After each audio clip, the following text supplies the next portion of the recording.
Hello, everyone, and welcome back to another episode of The Crowning Moment. Today, we're doing something a little different than normal. We're going into a new segment on the podcast where we're talking about careers. After pageantry, there is something for you to do, as well as while you're in pageantry. I want to know what kind of jobs you're looking into or possibly already doing. So, today, we're bringing on Alex, who is a host and reporter for NASCAR. You heard that right, NASCAR. Growing up in Charlotte, North Carolina, she loved sports and was a part of a very athletic family. She then attended Clemson University in her role today as NASCAR. Alex wears many hats. Her show studio includes recaps of events from previous races, previews of the upcoming races, and interviews with sports' biggest stars. Weekends are spent traveling across the country to racetracks and being a first-hand liaison between the competition on the track and the family of NASCAR fans. Recently, she has added MRN to the resume and serves as a pit road reporter to one of NASCAR's most prestigious networks. She currently lives in a bi-coastal life, calling Los Angeles and Charlotte both home. So let's go ahead and welcome Alex to the conversation. Hello, how are you? I'm doing well, Casey. Thanks for having me. I apologize. I just got done with like a Pilates class, so I look so gross, but here we are. Awesome. No, you look great. Do not even start Thank you. stressing that. This is nothing crazy. We're not winning any Emmys tonight. Yeah, no, we're not. I love it. So let's go ahead and just talk straight into it. NASCAR. What brought you into choosing that path of being a reporter and host for NASCAR? Yeah, I hate to say this, but it kind of really fell into my lap. And obviously, we'll get into the later years and how hard it's been and the work that it's required. But as far as my career path, when I first went to college, I went to Clemson University and I thought I was going to go into the medical field. I loved science growing up. I loved working with children. So I was like, you know what? We're going to go and we're going to be either a pediatrician, a pediatric surgeon, pediatric PA, like that we're going to do something to help all the sick babies. And that was what I was going to do. So I went to school and planned on getting a biological sciences degree at Clemson. And I took one organic chemistry class and one anatomy class. And it was like, all right, might not be saving the babies because I cannot do this for like 10 more years. Much respect to our doctors in the medical field, but I don't know how they did it for so many years in school. But I was working for the Clemson football team at the time. And it was the start. Can you believe it? I know we're going to be on YouTube with this, but it was the start of YouTube. So they were like, hey, we have these two new platforms called Twitter and YouTube, and we're going to start recording practices and having somebody walk around with a microphone and interview our players. And we're just going to toss the stuff up on Twitter and YouTube. So I was working a lot with like these social media platforms that nobody even really knew about, and started hosting practice sessions, interviewing players on the team at that time, and also working with recruiting. So then I was like, you know what? Medical field didn't work out. Let's try sports and see what we can do. At the time, it was basically like Erin Andrews and Samantha Ponder, Carissa Thompson. They were like very few and far between when it came to females in the industry. So it was kind of unheard of that was something that like, oh, okay, good luck. You know, it was good luck doing that. 4 years later, worked at Clemson, interned with ESPN throughout college, got a great opportunity with the ACC Digital Network. Used to be owned by Raycom Media, but got a really good opportunity with Raycom Media following school. So did that for a year, and then I just happened to open up LinkedIn one day, and there was a message from an employee. She no longer works in NASCAR, but she was like, hey, we have this position open. Would you be interested? And I was like, oh, I know nothing about that sport. I think you have the wrong girl. Like, don't know anything. I was covering football and baseball at the time. And she was like, no, that's kind of what we would like, a fresh perspective to get some, diversity and a different voice in the sport. And I was like, sure. So I went down to Charlotte, which is where I was from. I was living down in Georgia at the time, and did an interview. And about 3 weeks later, I had a job at NASCAR, clueless in meetings, like actually clueless. But I'm on my 6th year now. So I know a little bit more, hopefully now.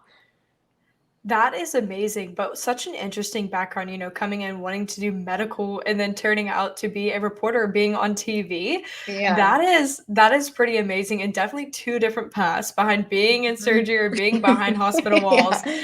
to Yeah. being front and center. That's awesome. But I want to talk a little bit more of, you decided afterwards you didn't want to do the medical field and you're going into those sports for Clemson football, doing sideline reporting. What did that look like in the beginning? It was just kind of they threw you into it. How was that? How did you handle all of that?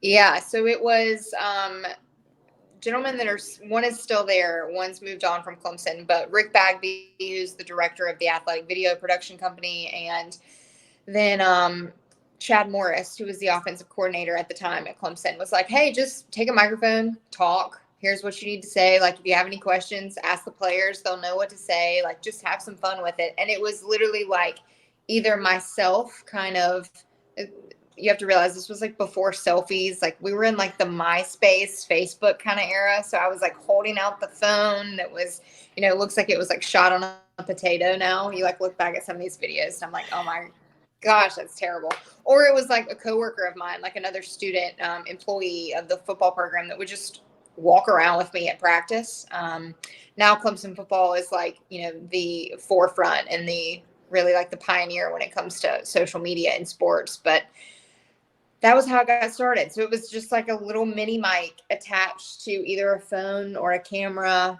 horrible quality. And we would just like walk around and talk. And now it's turned into this whole big thing over there at Clemson football, and they're killing it. But it was such a fun time in my life. And it really, I don't know if I would have wanted to pursue it as a career as hard as I did if it hadn't have been such a blast. And I had so much support at Clemson. And I was like, you know what? This is the most fun ever. And there's an opportunity for this as a job. So I took it and ran with it. That's amazing. So after Clemson, you got an internship with ESPN, is what you had said. How did that really come to be? Did they see your content that you had already done with Clemson and they were like, this is our girl? Or how did that work with ESPN? Yeah, so they actually have a program. I don't even know if it's a thing anymore, but it used to be called Campus Connection. And they would pick like one student at schools to kind of be an intern and a liaison, like from that school to ESPN. So if they needed to do, we need this video of a football player and we need it by Tuesday, they would contact me or email me. Sometimes they would send a crew out or not, but otherwise it was kind of me that would go and do that, or an interview, or hey, go get this quote from, whoever, whatever athlete on campus so that we can run it during our shows. I don't know if they still do that or not. But yeah, so that's how I got started with ESPN during school, and then did internships my junior and senior year. And then through that, the ACC Digital Network worked a lot with ESPN, and they actually got bought out by ACC Network, which is owned by ESPN. So it just kind of all tied together and worked out really, really well. But it was just a lot of me sending emails, a lot of going into coaches' offices and being like, what can I do? How can I do this? I've lived at the video production office with all the athletic production people there, and really just kind of found opportunities and created them. And I don't know, at the time, people thought I was crazy. Like, what are you doing? Why are you doing this? And it really, the best advice that I could give, especially girls that are in college right now, is you have to make those opportunities. They're not going to create themselves a lot of times. So bug the heck out of people, and the worst they can tell you is no. I mean, that's the worst answer you're going to get. So go into the offices, knock on doors, make connections, build that while you're young, have fun in college, you know, do what you got to do, but also at the same time, go knock on some doors and create some opportunities for yourself. That's really good advice there too, and I like how you said that, the opportunities aren't gonna just make themselves. You really do have to go out there and just start making things happen, and I'm glad you said that because I think a lot of people need to hear that. Most people that, some things maybe just come easy to them or they just have a good bit of luck and stuff just keeps happening, but on the backside of it, you're like, the person that's out there struggling of like, how do I get these opportunities to happen? Go out there and do them yourself. Make them for yourself. Knock on those doors. But I want to talk about when you sat down for your NASCAR interview. What was that like? How did the answers or the questions come from the people that were asking you to take on this role? Yeah, so it was a lot more about, and I actually got started more so on working with like our partners and our sponsors side of things. So when it was kind of a split role at the time, and it was going to be, there's these opportunities that are on camera and to report, but we need also help on this side with our partners and our sponsorships.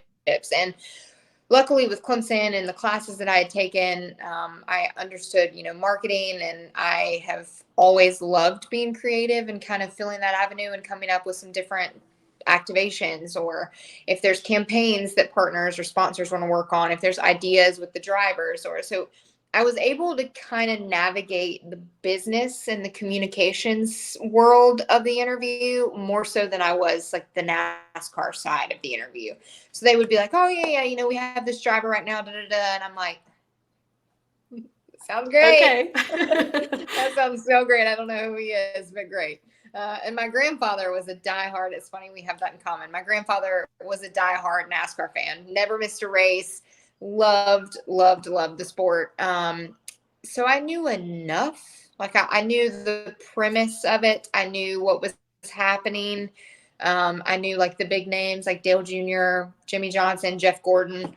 But other than that, I didn't know a thing. So it really was just more so on like focusing on like what the job was going to be, the leadership skills of things, what role they needed me to fill, my abilities as far as editing and social media platforms. And luckily I had enough experience on that side of things that the NASCAR and the sport itself came later. That is awesome. But yeah, I love how you also have a grandparent that was their thing, their go-to. My grandma would, every time we go over there, it didn't matter. It was race time. Yep. Everyone Yeah. stopped. We all sat down. She was a huge Jeff Gordon. Like we have 24 okay. on pillows, and we have like little race car pillows that has the car on it. And my dad and grandpa back in the day used to work for DuPont. And so that was like, that was their person. So now she's a big Chase Elliott fan. She's a huge Chase Elliott. She had to get someone new. She's like, gotta get someone new and fresh. Jeff is gone. I know. Yeah. So she definitely loves that. My grandfather was a diehard Bill Elliott fan, and he passed away a while ago, back when I was in middle school. But that was kind of my father figure for my life. So anything that like he said and did was just the coolest thing of all time. So like Bill Elliott in my household was the like unspoken best person on earth. So I'm sure now, like if he were still living, I'm sure he would be a Chase fan as well, because he would obviously have to pass down the bloodline. Absolutely. And so I want to talk a little bit more of, the NASCAR side of things. Who would you say has been your easiest driver that you've had to do interviews with? So these are probably different answers, because the best person, as far as always being kind to the media, he's always going to give you an interview, he's never going to have any different attitude than what he always does, is Joey Logano. But as far as like if you need a funny TikTok, or you need somebody to come up and give you the exact answer that they're going to give you, and it's like, oh man, this is going to be such a good soundbite, it's Kyle Busch. He's like the best ever. And like the camera starts rolling and he can turn it on instantly. I have struggled sometimes, and it's just athletes and also people that aren't used to cameras. And when you come up to them and you're like, hey, I need you to do this for me, they're like, oh, okay, sure. Like, and sometimes you can tell if they're a little uncomfortable. Kyle Busch, you can be like, hey, I need you to do this. And he's like, okay, got it. Camera rolls, nails it first take every single time. He's incredible. But the nicest guy is Joey Logano for sure. That is so funny. Okay. Have you ever had any sort of interviews where it was just like a bluff interview? You're like, oh gosh, okay, just stop rolling. We need to redo. This was just not it. On my side? Yes, on your side. Yes.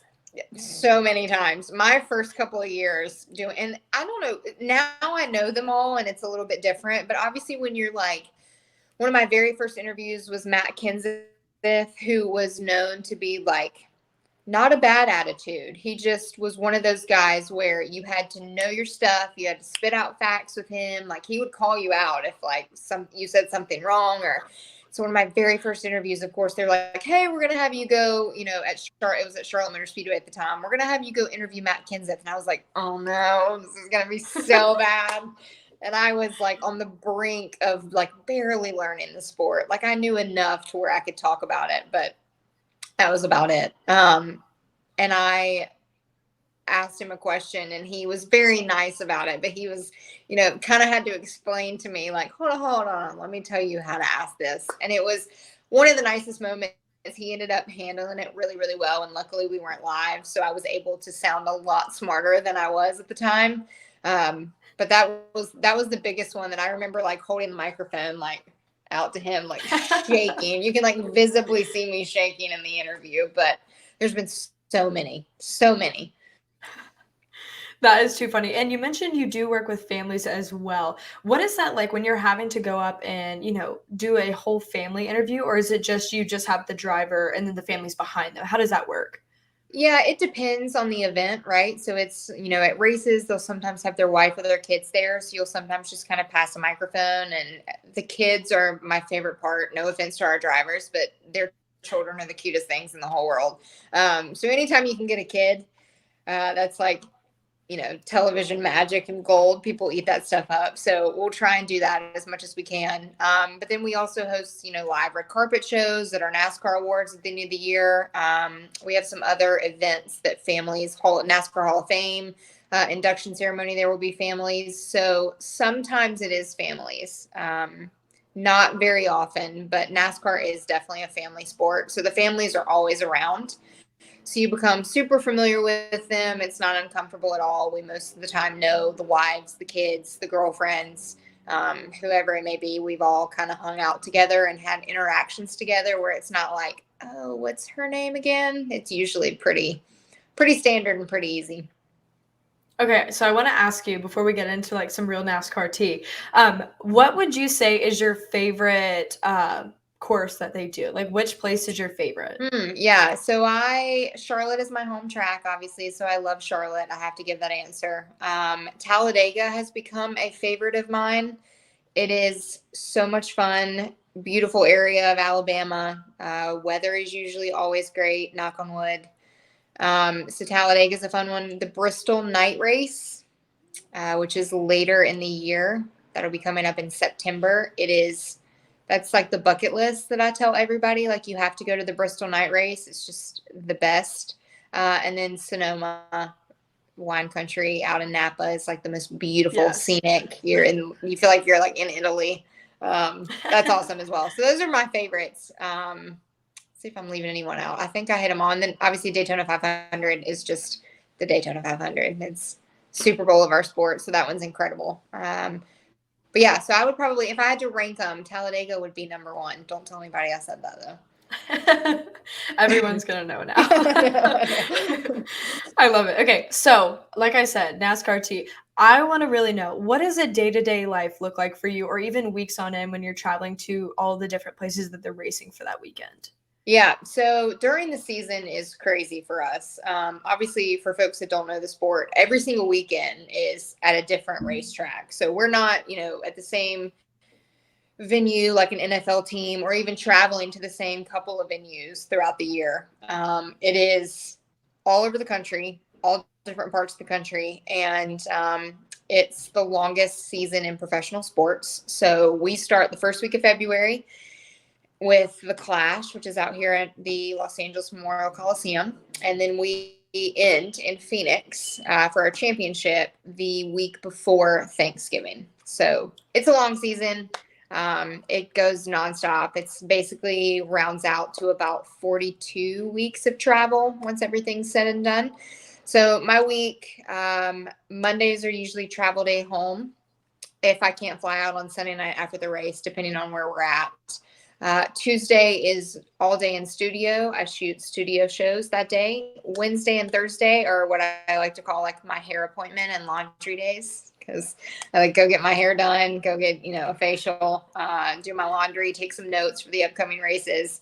make sure that my cat is fed. That's always a good one. And then Fridays, we usually travel out. Thursdays, sometimes if it's a long distance, we'll fly out on Thursday nights. But Friday mornings are travel out days for me. So I travel to the racetrack and then I am there Friday, Saturday, Sunday. So Friday and Saturday are like practice sessions. So it's 3 different series. There's the truck series, the Xfinity series, and the Cup series, which a lot of people do not know that. They don't know that it's just one big race on Sunday. So like Friday nights usually are the Craftsman Truck Series races. Saturday we'll have practice sessions again, and then we'll have the Xfinity race, and then Sunday is the Cup Series race, which is our version of, the NBA, the NFL. Those are the best drivers in the whole world. So that happens on Sunday, but I'm usually there about 9 a.m. Friday morning to about 10 p.m. Sunday nights, depending on race time. Wow, that is crazy. That is a busy week. You said 42 weeks mostly out of when It's a normally season. about 42 weeks. Yeah. So it's pretty, you get to you hit week like 12 or 13 and you start thinking like, okay, I'm tired. And then you kind of just kick into, all right, this is life. Like this is how we roll every week. And then you get to the last 8 races of the year and you're like, yep, who's somebody win? Don't care. I'm packing the same clothes I've packed for the last 6 weeks. I've barely done laundry. Like I'm out of underwear. It's just like you just like keep it going. And then you get to the championship and there's this whole high of a championship weekend. That's just so much fun. But it's a long year. Okay, so then I ask you, how do you pack for something like this? I mean, with weather, you never know what it's really going to be when you get there. How do you pack for that? I have recently, in the last probably season, become like the carry-on queen. I used to check a bag, then I started losing them. Airlines started losing them. I am an overpacker. I'm like definitely like a girl's girl. I have 2 hair dryers, 2 brushes. You got to have 3 makeup bags just in case you need them. That kind of stuff. So I've toned it down a lot over the last couple of years. But definitely I always pack a rain jacket because you just never know. And it can say it's not going to rain, and I promise you it'll rain. And I always have a beanie or gloves just because a couple weeks ago we were out in Vegas. Everybody packed short sleeves, casual long sleeves because it's Las Vegas. It's going to be hot. It was freezing cold. I had on 3 jackets, gloves, beanies. It was insane. An auto club out in LA, Fontana, California, it snowed. So never really know with the weather. And then just I like to do a good blazer on race day. So I'll always have a blazer in my bag. And then just a lot of t-shirts, black slacks, white, black t-shirts, button downs. That's pretty much it. What kind of shoes do you wear for this? That was my next question, because with you walking on, asphalt and uneven roads at some point, walking through different areas of tracks, what is that like? Yeah. So I always wear, they're my track shoes. It's like platform Converse, just because I feel like I'm in a heel a little bit and I get that little bit of height. But that is by the end of the day, your feet will ache. So any other shoe besides a good, comfortable tennis shoe, it's not happening for me. That is funny. Have you ever dressed just completely inappropriate for the occasion and not even knowing that or what to expect going into something like that? My first couple of times at the racetrack were probably not my best outfits. One, I wore a dress, which is fine. Everybody else can wear a dress, but it's just when you're running around and you're kind of, in the garage and, needing to be in a professional setting, dress was not my best choice. So I've worn one dress to the racetrack, and that is all I've ever worn. One and done. And then garage rules, usually for those of us that work in the garage, is closed-toed shoes, long pants. You have to have the majority of your sleeve covered. And that's just for safety reasons, just for fumes, gas leaks, oil, whatever that may be. Cars are going, 30 miles an hour in the garage, pulling in and out. So it's like a head on a swivel type of situation. So that's just for safety. But you'll start to see my outfits slowly get a little more comfortable as we go throughout the year, just because then I'm like, okay, we're going to wear basically as close to pajamas as we can get. I love that. Okay, so when it comes to fashion and designing your outfits for going into a race day, do you do this all yourself, or do you have someone that like gives you ideas or styling for this, or do you take inspiration from other reporters out there? Yeah, so it's all me, no stylist. I also have a mother who has incredible fashion sense. So she, I guess, passed her fashion sense down to me, which I got lucky with that one. She also still helps me pick out my outfits. Like, what girl doesn't need their mom to tell them what to wear? I So do that that's a too. big one for me is my mom. But I definitely look at, Erin Andrews is a huge inspiration to me as far as how she carries herself, the class level, what she wears. She's primarily like in a blazer, a good, blazer outfit, a good suit outfit, keeps it simple, but with that like sass and that girly kind of fashion sense that you can bring. So I look at her outfits a lot, and then basically just kind of pick what I like. It's all about comfort for me, but also at the same time, I have to worry about, what colors look good with me and my skin tone and my hair on camera. What is slimming, what does not look great on camera. I wore puff sleeves that were very trendy and very popular at the time, but puff sleeves photograph terribly. So I had like, after I did the interview on camera, all of my tweets were like the Seinfeld pirate shirt episode and like sending me pirate memes and the whole thing. So we didn't wear that shirt anymore. No. Yeah. Yeah. That is wow. I didn't even Mhm. think about that. When it comes to you're gonna be live. People are gonna, Yes. Yeah. people always have something to say about Oh, everything you always. wear, everything you do. But talking about, having to go with getting ready for these things or getting yourself set, do you have like a pre go into the track or get ready for to report, like a pre-ritual kind of thing? Do you have anything like that? So I always have a morning coffee.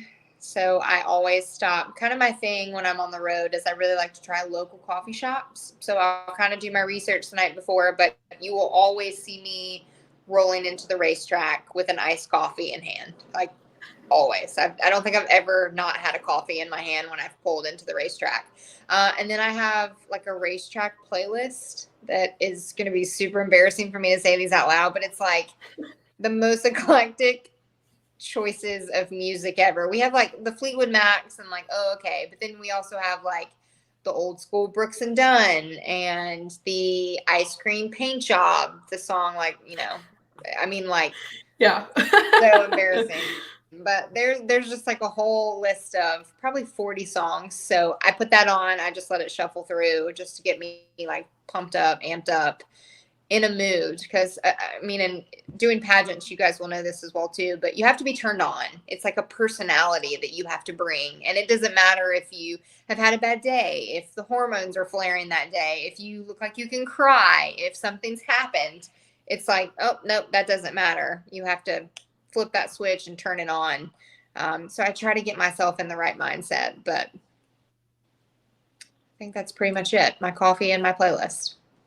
I love that, but you are so correct with that, having to have that on, it's the turn on Mm-hmm. mode of like when you're walking into your interview or even when you're going to do a report on that track, you're like, okay, in the zone, Yep. nothing else matters in this moment. And that's one of the things, like people always say, like between pageant girls, and I know this just from doing the reporting stuff myself, is I don't always prep what I'm going to say, but I always think it. And so then they Mm-hmm. don't think we're really practicing. Or, like a ballerina does her steps many different times before she actually does it on stage.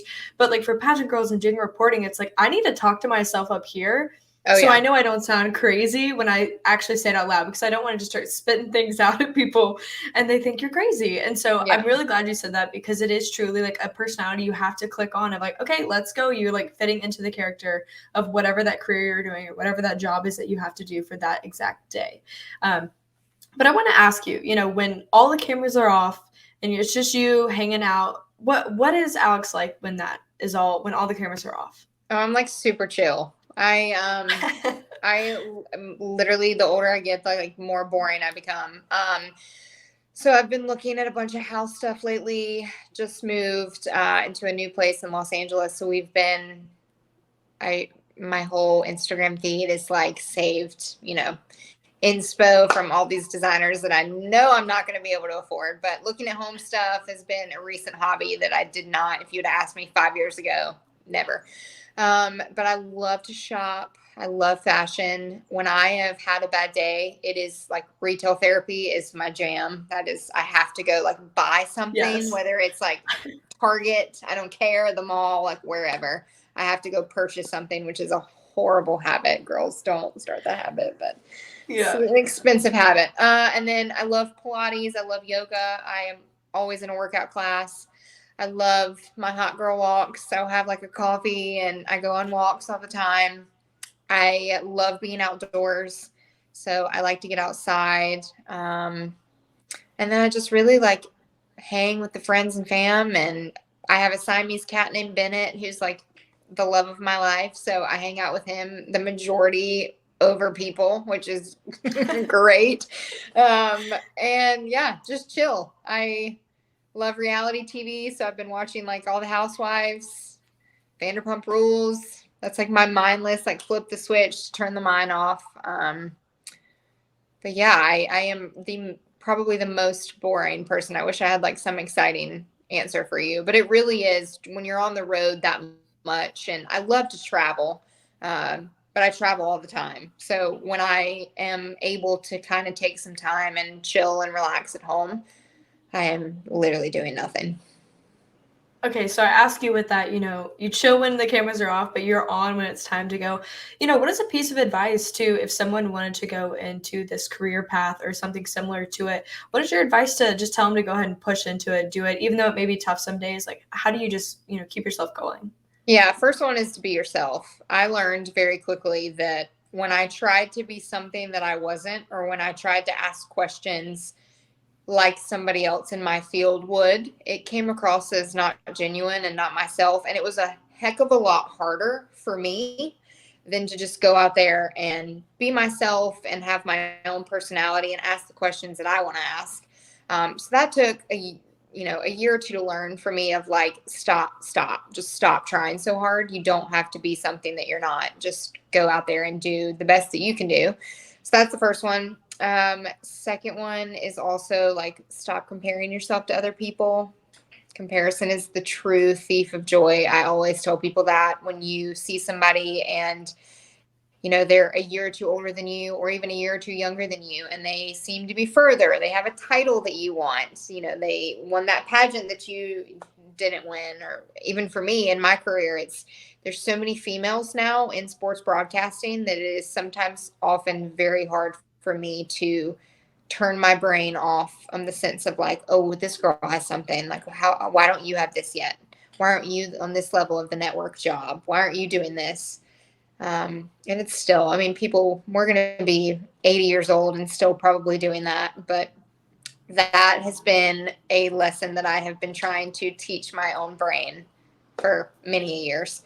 And then last but not least is just work hard. Like never stop being a student, never be above an opportunity. If this is truly something that you want to get in, it is such a competitive field. And it's exactly like pageants. Like think of it as like, okay, I'm gonna get this crown. I'm gonna work hard. I'm gonna go work out. I'm gonna study my craft. I'm gonna practice my interview skills. I'm going to look in the mirror and practice my smiling and see what side and what angle is best for me. But I also have a sport or have an industry or a charity or whatever it may be. I'm trying to relate it to the pageant world, but for me, it's um, knowing my sport. So I have read so many things on the sport. I ask so many questions. I have truly never stopped being a student. I hope I never stop being a student. And there are a lot of people that are a lot smarter than me. So I've learned to ask those people and, yeah, just work really, really hard. And I promise you will outwork anybody else in the room. So you don't even have to worry about comparing yourself because then you'll just outwork everybody.